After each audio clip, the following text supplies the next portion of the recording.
ભારતની મોટી જીત. મુંબઈ હુમલાના દોષિત તહવ્વુર રાણાના પ્રત્યાર્પણને અમેરિકન સુપ્રીમ કોર્ટની મંજૂરી. અમેરિકન સુપ્રીમ કોર્ટે મુંબઈ હુમલાના દોષિત તહવ્વુર રાણાને ભારતને સોંપી દેવા મંજૂરી આપી દીધી છે. આ ભારતની એક મોટી જીત છે.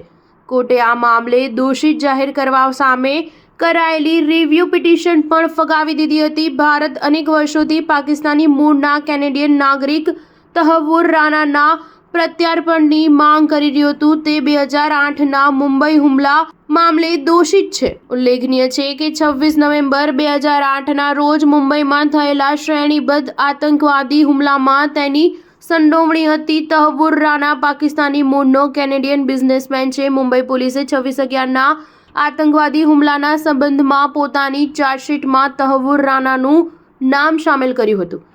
તેના પર પાકિસ્તાનની ગુપ્તચર સંસ્થા ઇન્ટર સર્વિસીસ ઇન્ટેલિજન્સ અને આતંકવાદી સંગઠન લશ્કરે તૈબાના સક્રિય સભ્ય તરીકે કામ કરવાનો આરોપ છે. ચાર્જશીટમાં રાણા પર 26/11ના આતંકી હુમલાના માસ્ટરમાઇન્ડ ડેવિડ કોલમેન હેડલીને મદદ કરવાનો આરોપ મૂકવામાં આવ્યો હતો. તહવ્વુર રાણાએ મુંબઈમાં જે સ્થળોએ હુમલા કરવાના હતા તેની રેકી કરી હતી અને બ્લ્યુપ્રિન્ટ તૈયાર કરીને તેને પાકિસ્તાની આતંકવાદીઓને સોંપી હતી. Chhatrapati Shivaji Maharaj terminus, Oberoi, Trident hotel, Taj hotel, Leopold cafe, Cama hospital, Nariman house, metro cinema, Times of India building અને સેન્ટ ઝેવિયર્સ કોલેજની પાછળની ગલી. મુંબઈના પોર્ટ વિસ્તાર મઝગાંવ અને વિલેપાર્લેમાં પણ ટેક્સીમાં વિસ્ફોટ થયો હતો. 28 નવેમ્બરની સવાર સુધીમાં મુંબઈ પોલીસ અને સુરક્ષા દળોએ તાજ હોટલ સિવાય તમામ સ્થળોને સુરક્ષિત કરી લીધા હતા.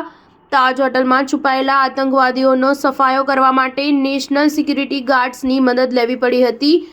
એનએસજીએ 29 નવેમ્બરના રોજ ઓપરેશન બ્લેક ટોર્નેડો શરૂ કર્યું, જે તાજ હોટલમાં છેલ્લા બાકી રહેલા હુમલાખોરોના મૃત્યુ સાથે સમાપ્ત થયું હતું. આ સાથે મુંબઈમાં 72 કલાકના આતંકવાદી હુમલાનો અંત આવ્યો. આ આતંકવાદી હુમલામાં 6 અમેરિકન નાગરિકો સહિત કુલ 166 લોકોના મોત થયા હતા અને 300થી વધુ લોકો ઘાયલ થયા હતા. સ્ટાર ન્યૂઝ 7 હંમેશા સચ્ચાઈની સાથે.